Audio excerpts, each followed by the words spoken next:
Hello there. I just wanted to wind this video up with a quick summary of what's been going on here. This is my conclusion, as it were. It's beyond stupid, beyond believable, into a new realm of stupid. I mean, very sadly, this is of course referring to this relentless, ruthless abuse of disabled people. It's like me or you going up to some random person in the street and insulting them for no reason. But it's worse than that. What if we only picked on disabled people, random people in wheelchairs, random victims of car accidents and cancer? We just go up to people in the street and start insulting them because they've got a disability. Which really, I mean, this is all, Sarah has managed to do at this ridiculous little lunchtime party that was happening out in the street, exactly how dumb, how evil, how plain rude and spineless can a person be? I mean, it really is plumbing the depths of stupidity, literally to the bottom of the barrel. It's like that guy in the pub who walked to the chip shop, then got beaten to death by a group of people he'd never met before. The worst type of spineless cowardice known to mankind. I think that's fairly obvious, and it does raise the next question: what if the tables turned?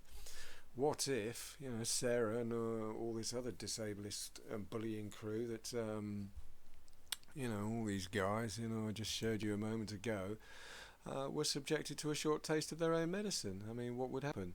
For goodness sake, they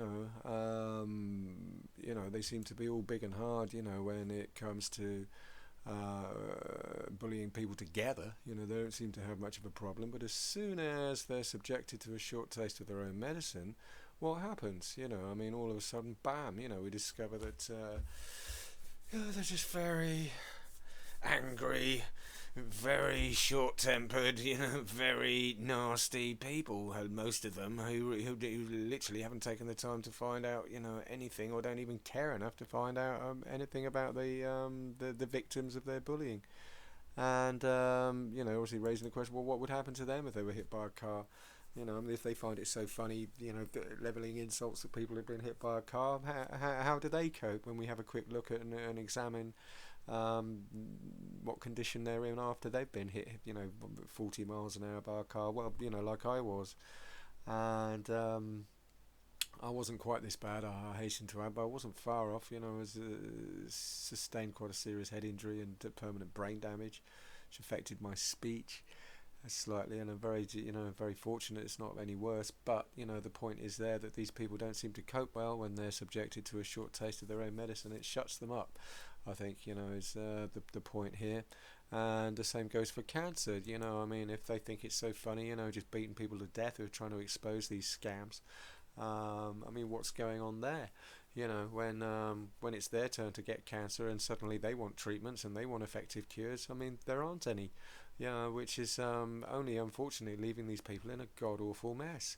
And okay, it's not her fault personally, and it's but and the same goes for this poor woman here. This is quite a rare picture. You won't find this on the internet, but this does happen, unfortunately, folks. These people are literally abandoned, with their faces just being pushed into this god-awful mess, which, of course, is only photo candy for these charities. They love, people like this last photograph that I showed you, because it means they can just pop it up on their website and use it to make money from. And of course, it's very disturbing, and it's the perfect image that needed. This kind of thing to make money. What else is going to force a person to put their hand in their pocket and hand over their money? It's obvious when you look at it, but of course nobody really seems to spot the scam until somebody raises awareness to it, raises awareness to what's happening. So yes, we go back just briefly to this. What's going on here? We find that sinus cancer is actually, of course, one of many cancers, and if you look at it like a pyramid, sinus cancer is at the top of the pyramid, and there's a scam running right at the top of the pyramid. Then there's a strong suggestion here that when this scam is rumbled, and bearing in mind it's 2,000 years old, and this is certainly nothing new, then this is going to filter down through the whole pyramid, through throat cancer, through lung cancer, through prostate cancer, through testicular cancer, right down through the body. We find that that there's scams probably happening with all these other cancers as well that were all hinged, of course, on sinus cancer, the one right at the top of the pyramid. And there's another suggestion here, of course, that it extends even further, that after 2,000 years of running this scam, there appears to be a very strong connection to this COVID-19 outbreak that we've experienced recently. There appears to be no coincidence that this scam has been rumbled, that this 2,000-year-old scam, literally like an old, sort of corrupt business, like the Titanic, that set off, and instead of hitting an iceberg, I mean, it's literally it's made a new virus, and it seems to me very closely linked, very closely connected. That and the fact that this, there's so much speculation about, COVID-19 being man-made, is a man-made bioweapon, which all the clued up scientists at the moment agree unanimously is the case. And as I say, only seems to be a simple extension, or another tentacle, if you like, or branch to this scam that has roots that go back for 2,000 years. And the suggestion here is very clear, very strong, that until we get this root out, until we literally of this horrible plant, and it is like some poisonous toxic plant, until somebody gets their gloves on and pulls this root out, we are constantly going to be suffering from other branches of consequences that we don't understand or can't seem to stop, quite simply because it's feeding from this, which does explain why there has been so much organised violence used against me and so many efforts made to silence me exposing this scam, because there are so many things that run on the back of it. So harking back to this picture now very briefly,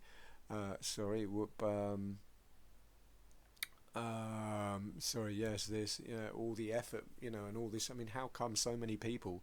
And this is only just a very small percentage of them, just the tip of the iceberg. I mean, I literally didn't have space to include them all here. But how come so many people?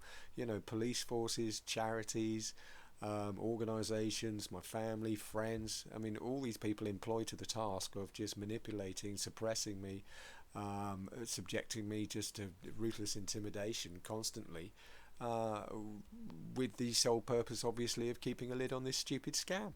Just keeping a lid on this stupid scam so that all the other scams can run. But now, of course, this is branching out and affecting so many other people. Like, for example, with this COVID-19 outbreak, now every citizen on the earth is all of a sudden a victim of this scam, which had very humble beginnings, but now has all of a sudden, entrapped everybody in its net. Very clearly, I think, shows that it's about time that people like me were not just singled out for abuse, but instead were listened to, taken a little bit more seriously, so that perhaps we can turn this over. Perhaps instead of just campaigns of terror against me, that as I say, people start joining me, my side of the line, to literally terminate this sickening sort of abuse and fraud that, as I say, has been going on since we can virtually remember. And obviously, quite clearly, until people do join forces or form some kind of organised resistance, we never are going to see a change. This is the worrying reality, and I think it should be a call to action at the moment. And as I say, I mean, just going back, I mean, these people, obviously, so far that have been using all this abuse against me, it's literally just an army of thugs, which when they're caught on their own in this sort of stupid little altercation that happened with, this woman, Sara, Armstrong, all of a sudden, bam, we find this little baby having a nervous breakdown, didn't even care or anything else. And then what we discover, at the end of it, well, so just before I end, yes, these people are, they're using our kids as pawns for suicide incitement. It's just horrible. It's just disgusting. There's no excuse for it. And, again, these people should go to jail for this nonsense. And I yeah, would like to remind all of these abusers that you are just so full of shit, and you should have flushing handles instead of ears. I mean, quite literally, I think it's